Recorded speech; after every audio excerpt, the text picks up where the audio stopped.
instrumen ya. Saya tadinya juga cukup jangan-jangan ini teguran keras terakhir lagi yang begini, tapi ternyata seluruh dikabulkan, diberhentikan dari anggota dan ketua KPU.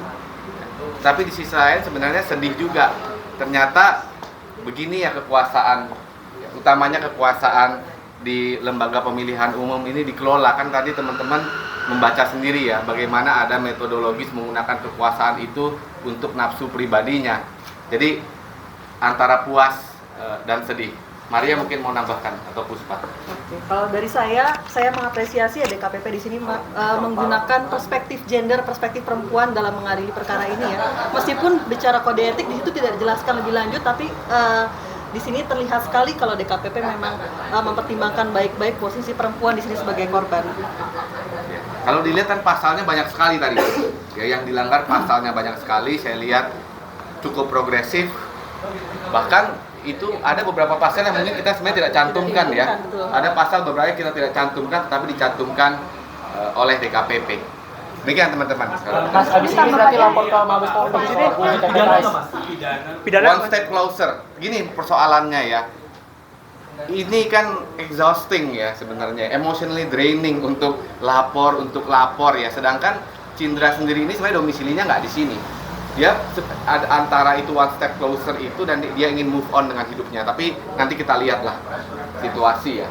Kalau pelanggaran kan sudah jelas tadi pelanggaran, dan ya tadi lihat ya terbuka ya apa saja. Walaupun itu tidak semuanya. Tadi kalau teman-teman lihat ada yang saya potong ya. Jangan sampai semuanya diberikan kepada publik. Apakah itu kan tadi ada juga beberapa tuntutan ya yang dari korban sendiri kepada teradu gitu, apakah itu tetap akan dituntut? Surat pernyataan? Iya, betul. Apakah masih akan dituntut juga? Apakah sudah cukup puas dengan hasil yang diterima sekarang ini? So far sih kita tidak. Jadi ini sebenarnya, ini proses pengaduan ini bukan untuk menuntut secara material. Itu dulu digaris bawahi. Ya. Kalau mau menuntut secara material, kita nggak lakukan ke DKPP, kita lakukan underground aja. Kalau urusannya materi, jadi surat pernyataan itu hanya bukti aja, bukti pelanggaran etik, bukti bahwa metodologis ada metode tertentu yang digunakan untuk meyakinkan seseorang, dalam hal ini tadi pengadu ini, untuk mau mengikuti nafsu dan keinginan pribadinya ketua KPU itu. Jadi kalau materi sih udah nggak terpikir lagi ya sejauh ini ya. Ada pesan nggak untuk Bapak Presiden hari ini? Kan tadi juga putusannya menyebut Presiden harus mengganti Hasim. Enggak lah, biar yang titip pesan DKPP aja, saya sampai sini aja. Kan sudah keluar putusan, itu kan sudah miliknya publik dan itu kan harus dilaksanakan. Jadi intinya dari keputusan ini sudah cukup puas ya dari sisi korban? Kalau dari DKPP sudah cukup puas ya, tapi tadi pertanyaannya pidana atau tidak, itu bukan keputusan saya, tapi yang pasti dengan keputusan ini one step closer kan sebenarnya ke sana. Dan saya harus pertimbangkan juga, karena kan yang menjalani itu kan bukan kami kuasa hukum, yang menjalani pengadu sendiri sebagai perempuan ya. Itu Mbak. Domisilinya kan di Belanda, ini mau langsung balik ke Belanda atau stay dulu di Jakarta? Dia bolak-balik Belanda, khusus untuk ini, dia bekerja di Belanda. Jadi khusus untuk ini, makanya dia berani ya. Sebenarnya tadi saya sarankan sebenarnya nggak usah facing media ya, tapi dia sendiri dia ingin sekali, karena dia ingin memperjuangkan, karena dia merasa being violated itu. Apakah ini terindikasi ada korban lain selain ini, kan maksudnya baru yang pertama yang ngomong, apakah ada indikasi yang lain gitu? Yang pasti kan saya sudah pernah bilang wanita Hasna ini kan sudah pernah. Yang lain saya nggak tahu, jurnalis mungkin yang silakan menginvestigasi ya. Terkait ketidakhadiran pengadu itu seperti apa?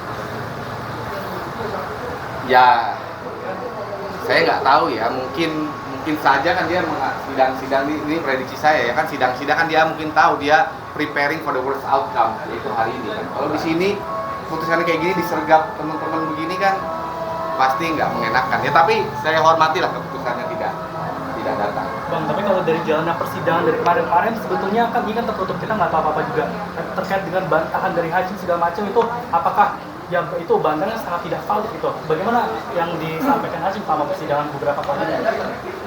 Kan tadi dibacakan tadi kan aduan kita, bantahannya apa, ternyata kan sama sekali bantahannya tadi di KPP yang mengatakan bantahannya itu nggak relevan dengan aduannya, itu Mas. Maria mau menambahkan soal itu?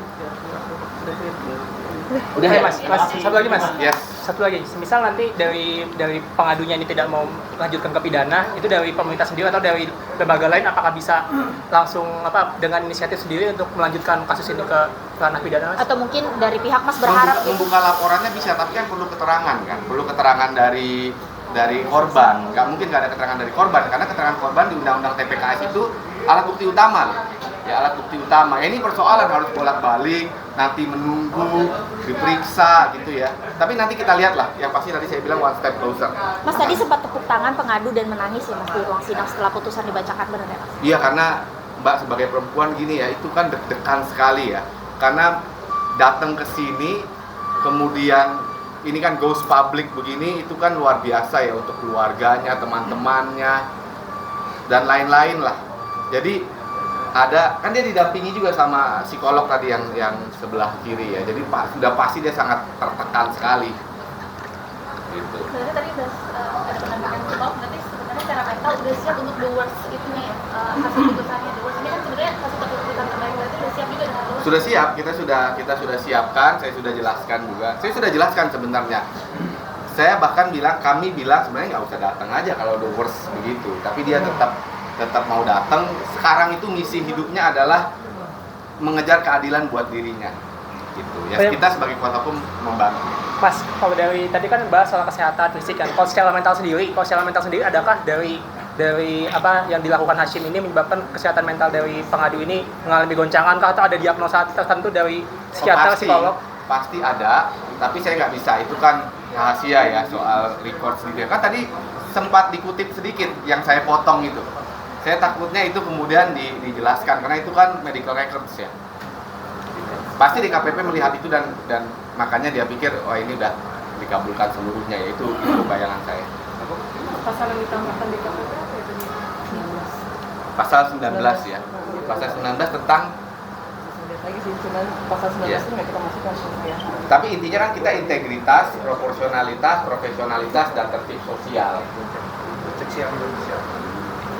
Terima kasih.